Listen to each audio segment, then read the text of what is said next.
Hi, this is Coach Rob. In this video I want to show you what we call the bottom bracket of a bicycle.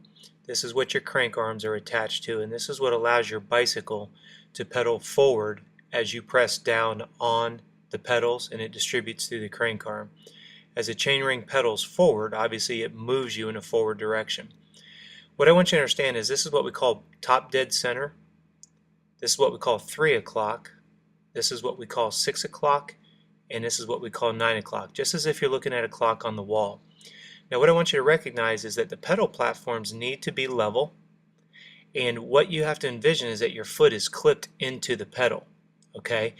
As you start to pedal around in a full circle, what you have to recognize is that the pedal pressure and the amount of power that's put to the rear wheel is all dictated by how you put pressure on the pedal spindle, which is the part that attaches the pedal to the crank arm. When you're at the top of the pedal stroke, you want to be pushing your toes towards your front wheel. When you get to 3 o'clock, you want to actually act like you're sinking your heels into a bucket of mud. What that's doing is that's indicating where the pressure is being applied to your shoe, your pedal spindle, into the crank arm, and ultimately the chain. At this point, you're at what we call bottom dead center, or 6 o'clock.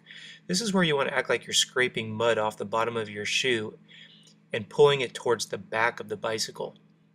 As you come up towards 9 o'clock, this is one of the parts of the pedal stroke that's overlooked the most. And this is where you want to be pulling straight up towards the sky. Remember, you've got a flat foot on the pedal platform that's going to be lifting straight to the sky. This part of the pedal stroke is overrun by momentum with the other leg, believe it or not. So now what you want to envision is you're actually going to be cycling in quadrants. We call it 12 to 3, 3 to 6, 6 to 9. Now when you're riding on your bicycle, what you can do is look between your right leg and your top tube, and you'll see if the chain is going up and down or if it's moving back and forth, i.e. frontwards and backwards. You'll actually see the visual deviation in the chain, which shows you have some dead spots in your pedal stroke, and that's what we want to eliminate in today's video. On a board, I want you to see that the arrows indicate the pressure on the pedal that we just looked at. There's your top dead center at 12, bottom dead center at 6, and what you want to be looking at is that your pedal stroke is going to be broken down into 4 quadrants.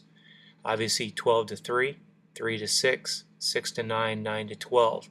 And the arrows indicate how and where you need to be putting the pressure by quadrant for a total of 360 degrees. Straight forward, sinking your heels, scraping mud off the back, and lifting your flat foot towards the sky. You put all that together, what you're able to do is you're able to eliminate some of your dead spots in your pedal stroke, and what this is going to do is improve your efficiency, your power output, and your endurance, because really what you're doing is you're getting out of your own way. Believe it or not, the left leg gets in the way of the right leg. Now what we're looking at is how both legs look when they're in unison. Notice how it's easy to override that 6 to 12 part of the pedal stroke, because as one leg comes over top dead center and bottoms out, the next leg comes over the top, pushes straight to the bottom again. This is why we want to focus on the back half of your pedal stroke. To get started, I want you to stop pedaling, and I want you to twist your ankle out so you don't tweak a knee, and put the foot directly behind you. Now notice that I put my foot behind as close to the frame as possible to square my hips up. Now what we're looking at here is the 12 to 3. Notice that I stop and I push towards my front wheel. Every time you push towards your front wheel, you're going to hear that chain clank. That's when you know you're doing it correctly. And we stop completely to remove momentum. Now here we're going to start at 3 o'clock and go to 6. Now this feels very awkward because it's not a normal part of your pedal stroke when you think about it, because usually this is where momentum takes off. If you're putting pressure on that pedal stroke, you're going to be feeling like you're sinking your heel. Now when we start at bottom dead center, this is where you want to be feeling as if you're raking, scraping mud off the bottom of your shoe. You're pulling back towards your rear wheel by sliding backwards. This next one is what we call 9 to 12. You're going to stop and you're going to be pulling straight towards the sky. You're going to feel your stomach muscles tweak a little bit, and you should actually feel your feet lose contact with the bottom of your shoe inside your shoe. Okay, this is the part of the pedal stroke that we tend to override with momentum, as we were saying earlier, the 9 to 12. What it should look like when you put it all together Notice I'm still using only one leg. You'll notice my other leg is still close to the frame and back. My hips are squared off.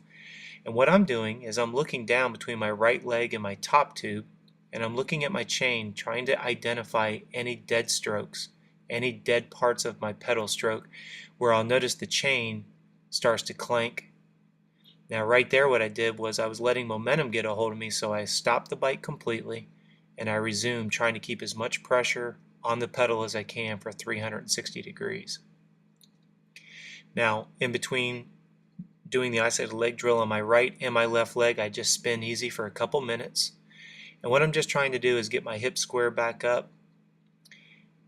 Now what I want you to recognize right here is I've slowed everything down. If you watch my pedal platform, my feet, our goal is to keep them as flat as possible through 360 degrees. As I come over the top of the pedal stroke, I'm pushing forward, I'm sinking my heels, I'm pulling backwards, I'm lifting up. Now, the reason why I slowed it down is so that you can see the foot itself.